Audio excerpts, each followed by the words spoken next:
TDP నుంచి ఎంపీకి గెలిచి అదేవిధంగా తిరుమల దేవస్థానానికి 2 సార్లు చైర్మన్‌గా బాధ్యతలు స్వీకరించి చాలా గొప్ప సేవ చేసినటువంటి వ్యక్తి ఈరోజు మనందరి మధ్య లేరు.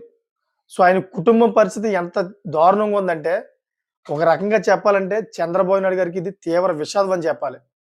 ఎందుకంటే ఆయన కుటుంబం టీడీపీకి చేసిన సేవలు మామూలుది కాదు. కొన్ని వివాదాల కారణంగా అయితే ఆ కుటుంబం టీడీపీ నుంచి దూరమైపోయి వేరే పార్టీలోకి జంప్ అయింది.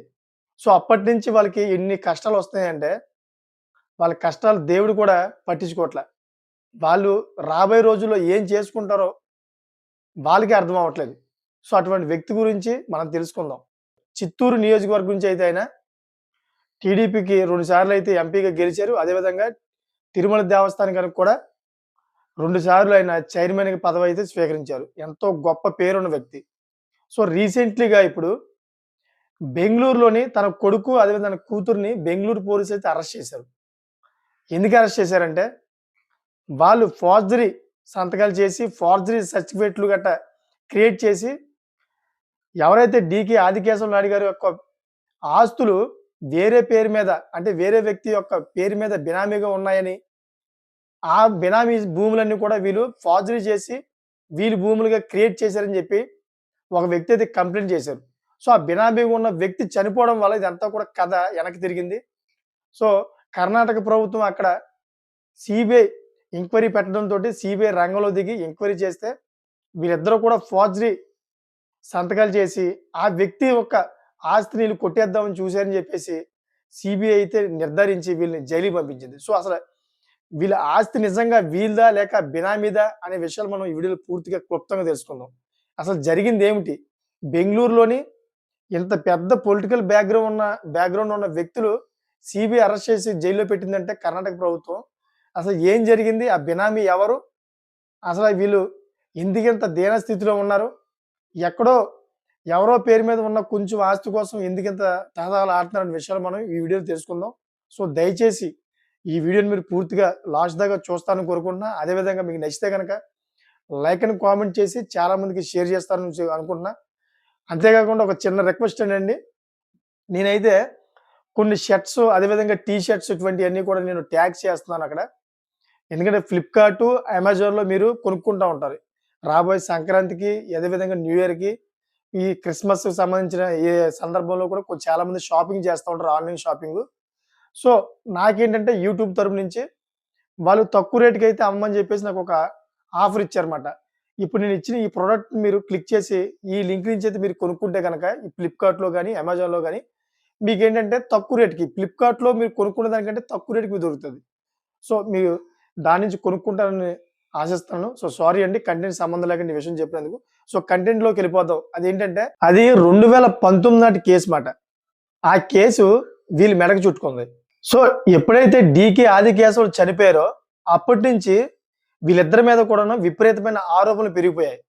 ఆ ఆరోపణలు ఎందుకంటే వీళ్ళు ఫోర్జరీ సంతకాలు అదేవిధంగా నకిలీ సర్టిఫికేట్లు క్రియేట్ చేసి కొంతమంది ఆస్తుల్ని దొంగలిస్తున్నారని చెప్పేసి ఈ ఆరోపణలు పెరగడంతోటి కర్ణాటక ప్రభుత్వం సీబీఐ ఎంక్వైరీకి అయితే ఆదేశించింది. సో, కర్ణాటక ప్రభుత్వం అసలు ఈ సీబీఐ ఎంక్వైరీ చేయడానికి ప్రధానమైన కారకుడు ఎవడంటే రఘునాథ్.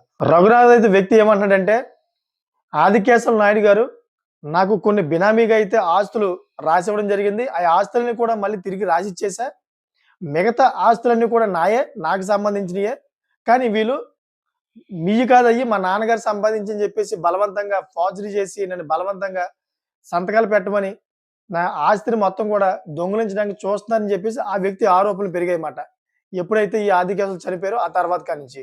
సో, ఇదే సమయంలోని రఘునాథ్ అనుమానాస్పదంగా మృతి చెందడంతోటి సో, వారి యొక్క కుటుంబ సభ్యులు ఫిర్యాదు మేరకు సుప్రీంకోర్టు ఆదేశాల మేరకు అయితే సీబీఐ అయితే రంగంలోకి దిగింది. తొలుత బెంగుళూరు పోలీసులు సీబీఐ కంటే ముందే అయితే ఇది మొత్తం కూడా ఎంక్వైరీ చేసింది. సో, ఎంక్వైరీ చేస్తే గనక ఈ కుటుంబ సభ్యులు ఎవరైతే రఘునాథ్‌కి సంబంధించిన కుటుంబ సభ్యులు ఉన్నారో వాళ్ళకి నచ్చల. ఈ ఎంక్వైరీ సరైనదిగా మాకు అనిపించట్లేదని చెప్పేసి మళ్ళీ వాళ్ళు సుప్రీంకోర్టులో కేసేసారన్నమాట. సుప్రీంకోర్టులో కేసేయడం వల్ల సుప్రీంకోర్టు మళ్ళీ ఆదేశించింది సీబీఐకి. సో, ఈ విధంగా అయితే వాళ్ళని సీబీఐ వచ్చి మళ్ళీ ఎంక్వైరీ చేయడంతోటి సిబిఐ అరెస్ట్ చేసింది. సో వీళ్ళకి ఎంత కష్టకాలం వచ్చిందంటే వీరు బెంగుళూరులోనే ఉంటూ మన ఆంధ్రప్రదేశ్ యొక్క రాజకీయాలను శాసించాలని ఇద్దరు కూడా ఆదికేశవ నాయుడు గారి యొక్క ఇద్దరు కొడుకు కూతురు ఇద్దరు కూడా పాపం ఎన్నో కలలు కన్నారు. కానీ లాస్ట్‌కి ఎవరైతే ఈ రఘునాథ్ అనే వ్యక్తి ఉన్నాడో ఆ వ్యక్తి చనిపోవడంతో వాళ్ళ యొక్క కుటుంబ సభ్యులు అనుమానాస్పద స్థితిలో మృతి చెందని చెప్పేసి ఎంక్వైరీ చేసి దాన్ని ఇక్కడి దాకా లాక్కొచ్చి ఎట్టకేలకు వీళ్ళిద్దరిని కూడా అరెస్ట్ చేయించేశారు. సో ఆదికేశవ నాయుడు యొక్క కుటుంబం ఎలా ఉందంటే పరిస్థితి ఈ రోజుల్లోని వాళ్ళు మళ్ళీ జైలు నుంచి వచ్చి వాళ్ళు ఆత్మహత్యలు చేసుకునే పరిస్థితికి అయితే దిగదార్చే విధంగా అయిపోయిందన్నమాట. ఎప్పుడైతే ఆదికేశవులు టీడీపీ నుంచి పక్కదారి పట్టి వేరే పార్టీకి వెళ్ళాడో అప్పటి నుంచి వాళ్ళకి కష్టకాలం అయితే మొదలైంది. ఆ తర్వాత ఆదికేశవులు చనిపోయారు. ఆ తర్వాత ఇద్దరు పిల్లలు కూడా ఇప్పుడు సిబిఐ అరెస్ట్ చేసి జైలుకి పంపించింది. సో ఈ విధంగా అయితే ఆదికేశవుల కుటుంబం అయితే దారుణమైన పరిస్థితి అనుభవిస్తుంది. రాబోయే రోజుల్లో ఆదికేశవుల కుటుంబం ఎటువంటి పరిస్థితిని ఎదుర్కొంటుందో మరి వేచి చూడాలి.